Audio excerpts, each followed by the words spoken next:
Marry without my permission? How could Antifo do it? I don't expect respect for authority, but isn't he even afraid, not to say ashamed, at such infamous independence? And Gita, what a prince among guardians! I thought you'd never get there.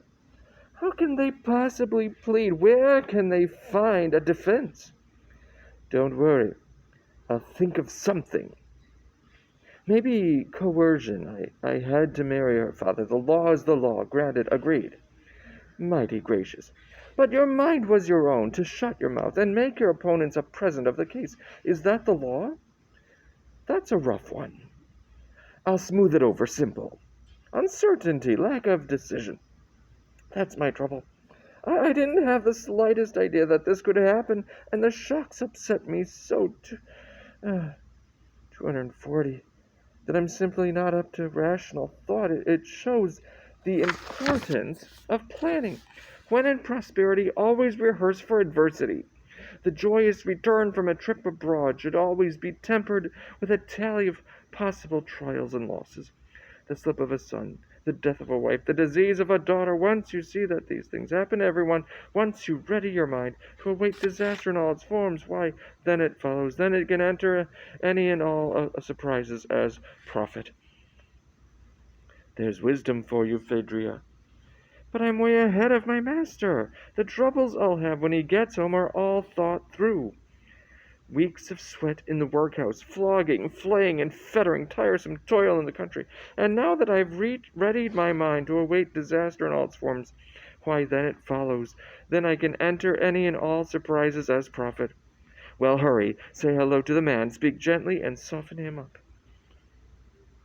Who's the reception committee?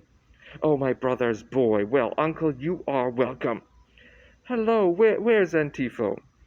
I must say you're looking. I'm sure I am. Where's Antifo? No worry about him. He's around. But how about you? Everything in order? Now that you mention it, no. Whatever's the matter? The matter, as you damn well know, is that magnificent marriage the two of you masterminded while I was away. The marriage? But why should Antifo's wedding upset you? Now, there is perfect technique. I should be happy. I have only one desire, to give my son a personal demonstration of what he's done to me, turned an indulgent daddy into an utter bastard. Don't be so bitter, uncle. Antifo hasn't done anything wrong. Here he comes, the same old story. Birds of a feather, thick as thieves, alike as peas. That's hardly fair. If A slips up B, there's to cover up. When B's in trouble, up trots A brotherhood of back-scratchers. For a man who doesn't know the facts, he paints a pretty clear portrait. That's the way of the world. You wouldn't back him up otherwise. Now look here, uncle. If Antifo's really guilty of neglecting the family, honor, or assets, I don't defend him. Let him get his just deserts. However, if some unprincipled person has set a successful trap for our youth and inexperience, who's guilty? Are we? Or is the jury? The jury, which generally soaks the rich in jealousy and pays the poor out of pity. I'd take that for absolute truth, if I hadn't seen the trial. What jury can judge your case on its merits when you won't let it know what those merits are? Antifo wouldn't say a single word. He behaved in a manner befitting a well-brought-up young gentleman. He simply could not address the jury. His retiring nature was struck completely dumb by his ingrained modesty. Applause is in order.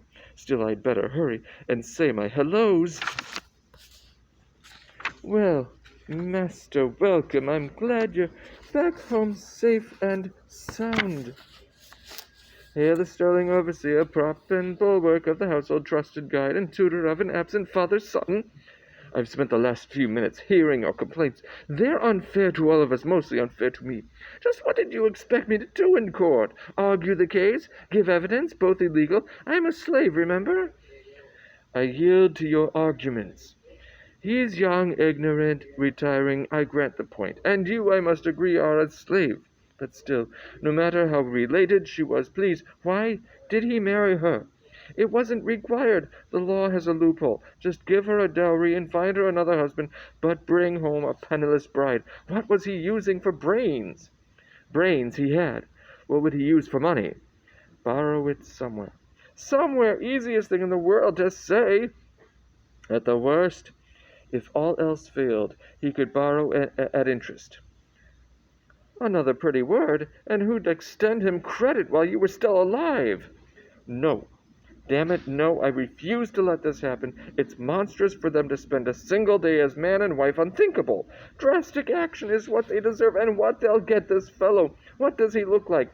Where does he live? I want to see him. What fellow? Phormio? The friend and sponsor of that female. I'll have him here in less than no time. And where might Antifo be? Antifo's out. Phaedria, you go find him and bring him here. Certainly, by the quickest route. Straight up, straight to Pamphila. First, I'll stop by the house to give thanks for my safe return, and then I can go downtown and solicit the assistance of a friend or two. I need help, and when that phormio comes, I want to be ready.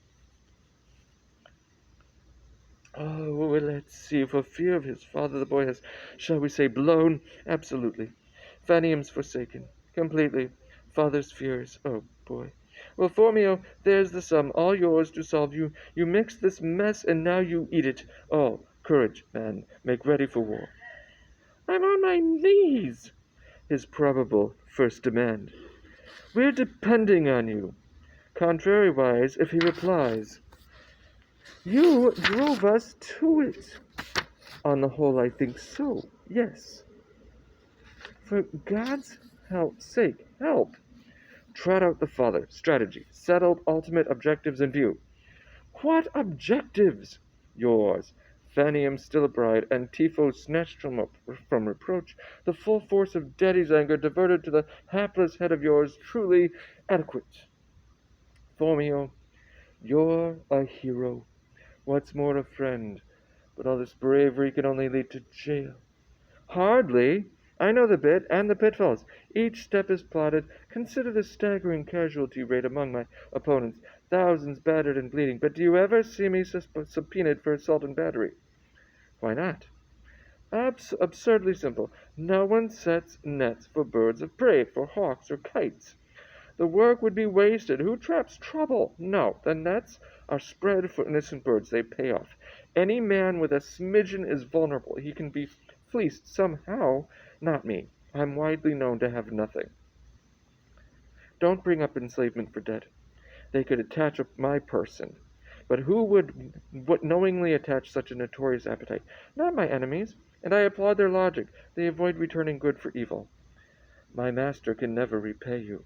Tut, I never lose. It's always the patron who pays.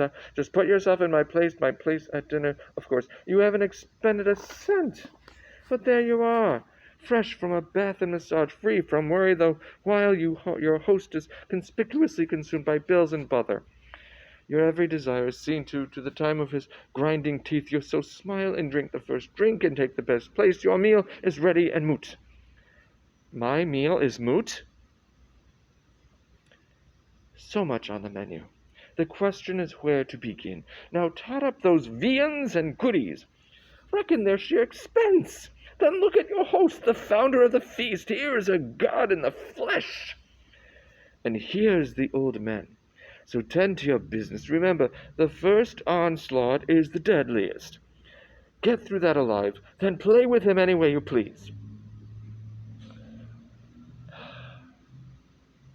I trust you admit that you've never heard of more insult added to injury than in my case.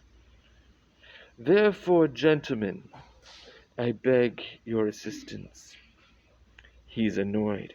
Just watch. I'll send him into fits. In the name of all that's holy, does Demipho dare deny that Fanium's his kin? Can Demipho claim she's not his kin? He can. But can he claim he's forgotten her father? He can. I fancy that's the fellow I meant this way. Deny he knows the name of Stilpo. He can. Because the poor girl's a penniless orphan, her father's forgotten, and she's to be cast aside. Behold, the deeds of greed. Don't charge my master with malice. He'll call you every name in the book. Sheer insolence. I'm to be charged. I tell you he goes too far.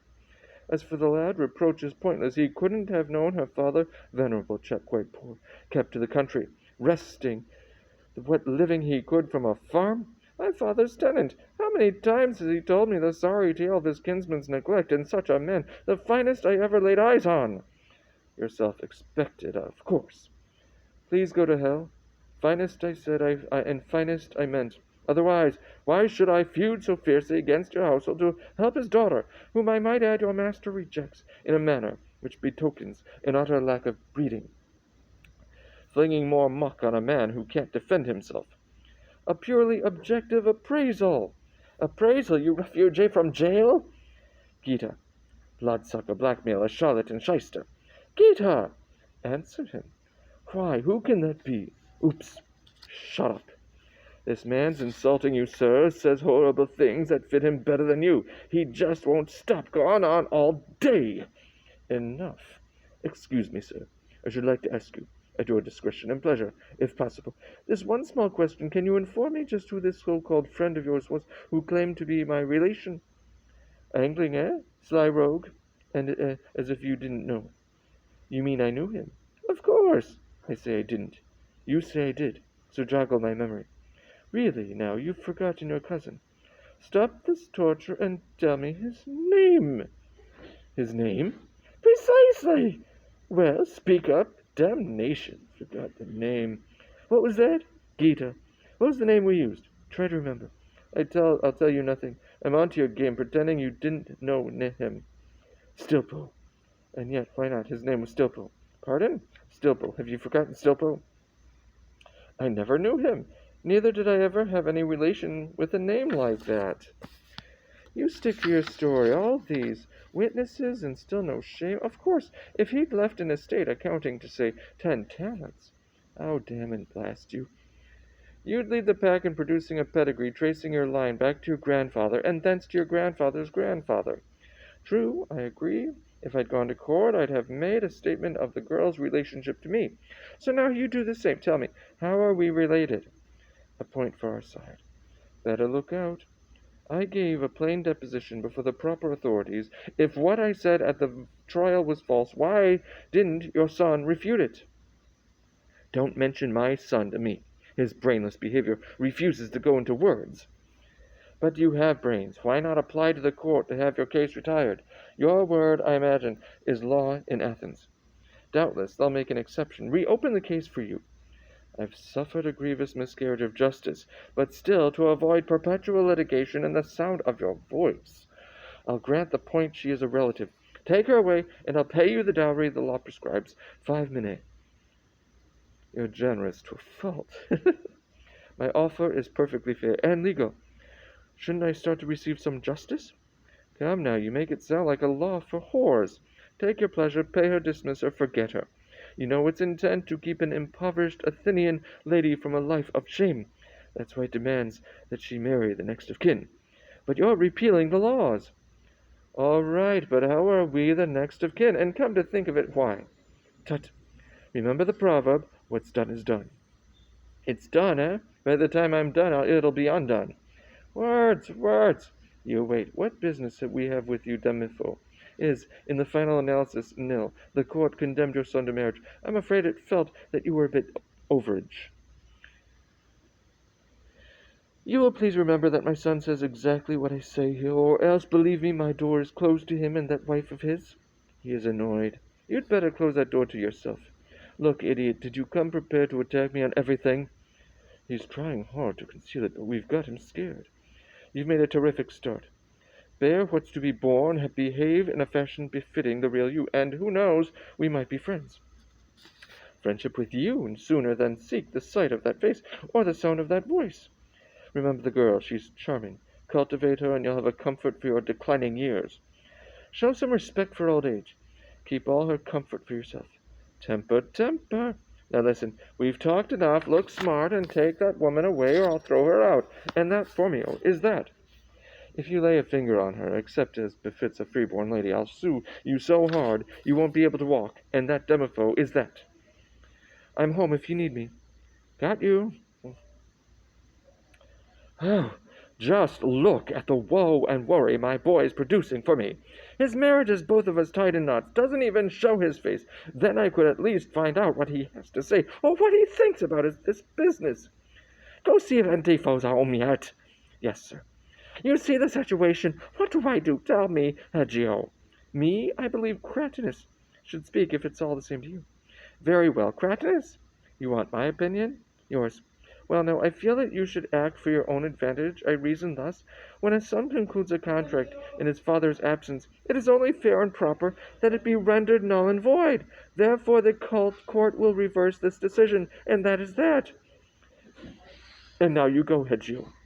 My colleague's opinion shows careful thought. I respect it. Opinions, however, are as many and varied as the men who hold them.